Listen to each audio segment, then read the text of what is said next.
السلام عليكم ورحمة الله وبركاته. الإسلامي هذا المعصبان مصابين هذه هرود تقوم مع سلطان. وحن هذا يجي دونا حلي وريجي وحصل إلى وريجي اللي حي تونات وصوت درست المكوحي كدنا. وحن قصوا بركوح الجرسي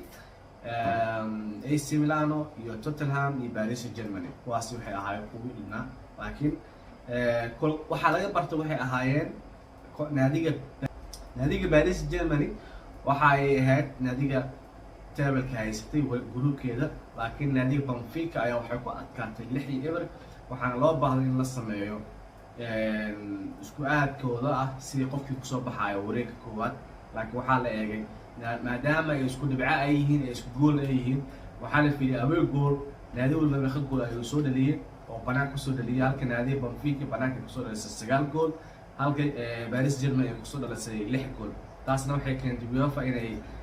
باريس جرماني كسب على الجروب كذا كانت اللوات كانت كواد كسب على اف سي بورتو تاسان كدغن ان باريس جرماني وجين كرت كوخها ريال مدريد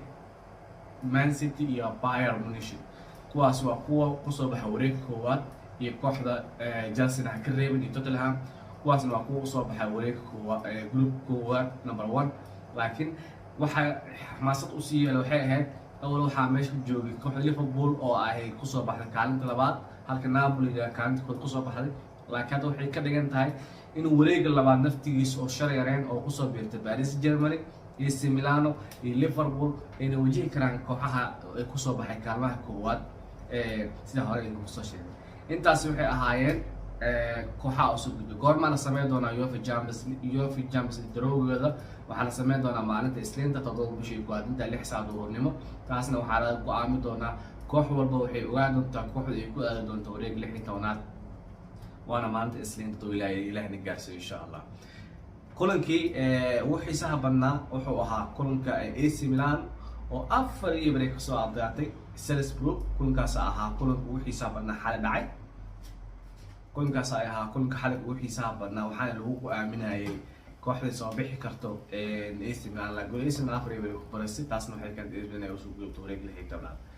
yaa quus tagnaa kooxda Juventus quus ay taagneed gurigeeda ayaa lagu soo badiyay waxaana laba iyo hal lagu dhuftay taasna waxay ka dhigan tahay haddii aan laga badan lahayn naadiga kaleeto ee Benfica la ciyaaraysa in Juventus xitaa ay waay lahayd Europa League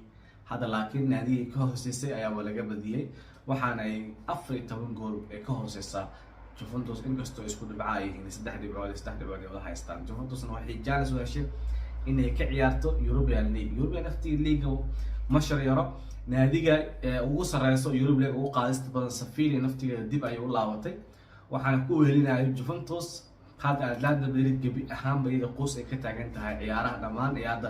ee kaliya ciyaar doonta La Liga laakiin waxaa dib u laabtay kooxda Ajax iyada naftigeeda waa shir ku yahay waxaa la dhihi karaa Europa League naftigiisa sanadkan qanisley kooxihii waaweyn ayaa soo aaday taasna waxay ka dhigan tahay inay ka soo bixi doonto kooxo adag inkastoo Europa League uu ka duwan yahay Champions League kuwa hadda soo helay waxay ku aadi karaan inkastoo ay kooxaha cawada la ogaa doono sida Manchester United haddii kaalinta koowaad ay ku soo baxdo haddii kaalinta labaad ku soo baxdo waxay inay ku dhacdo suurtagal ah kooxaha hadda u soo laabtay sida Ajax iyo muxuu ahaay Juventus kuwaas la yaabaa inay madax isku galaan intaas waxay ahaayeen kulmadii la ciyaaray haddii wax cusub ay ka soo kordhaan oo soo socodsi doona haddii aan ugu cusub tahay nagu soo biir haddii aan loo joogto ku maasanta la joogaayo mahadsanid